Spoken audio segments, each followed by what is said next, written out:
Hello, I'm Bryson Ball, and I'm doing my informative speech on genetic engineering. Imagine a world without hunger, without disease, famine, or premature death.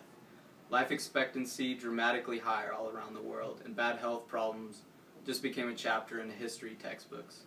Lecturers would talk about how horrible it would have been to live in a past with the presence of cancer, AIDS, and the flu.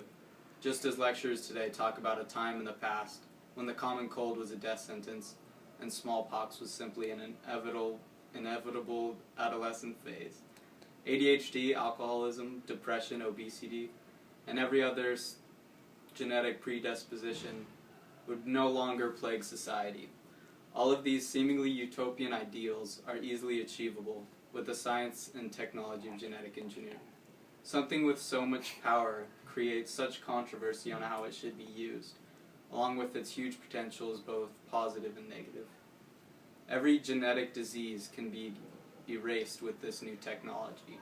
If people would pass it as socially acceptable, the extraordinary and unimaginable can be achieved when the building blocks of life are put into the hands of the creative and equally moral.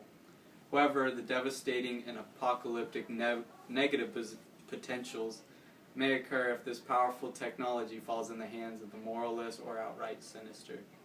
Genetic engineering has the incredible potential to save the human race. When people are asked what they think about GMOs, they are understandably very hesitant and scared, as proposed by Buggy. The fact that we can create living things or modify them into virtually whatever we want is a power most perceive as unnatural, therefore something we shouldn't mess with. The majority of citizens all around the world are ill-informed on the misconceptions about GMOs. However, what we do not know is that this new technology has the amazing potential to completely fix world issues and epidemics.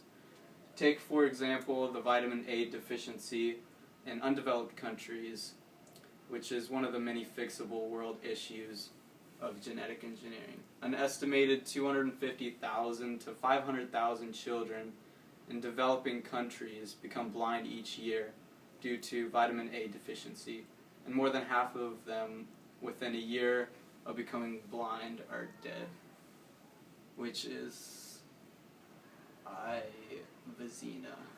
This epidemic, previously conceived as just another problem that we can't help with, is now being cured with the use of genetically modified bananas. Bananas are a staple in Africa, so they're easily grown. However, they do not have the natural pro-vitamin A carotenoid content.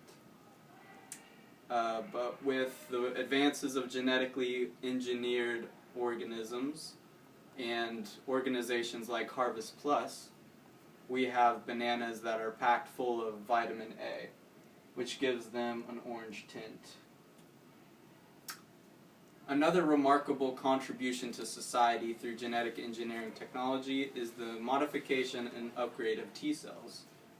These cells are a subtype of white blood cells and are meant to protect the body from harmful diseases and viruses.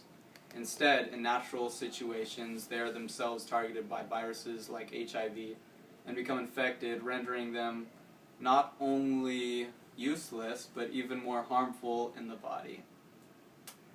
Sourced by Libman.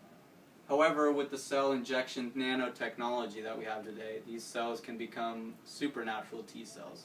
These modified cells are virus resistant and trained to selectively target cancer cells for permanent removal. Many more clinical trials, which are human tests, are making substantial progress towards the ultimate extermination of viruses such as HIV and cancer. The first step in turning devastating diseases into just a history textbook chapter. We are living in a time of advancement in technology, and only recently our genetic code, which makes us unique and different.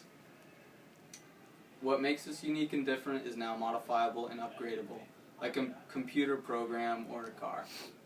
In the last 100 years, we have learned the ability to diagnose disorders in our physical biology, but only recently we have been able to eradicate them from our genetic code.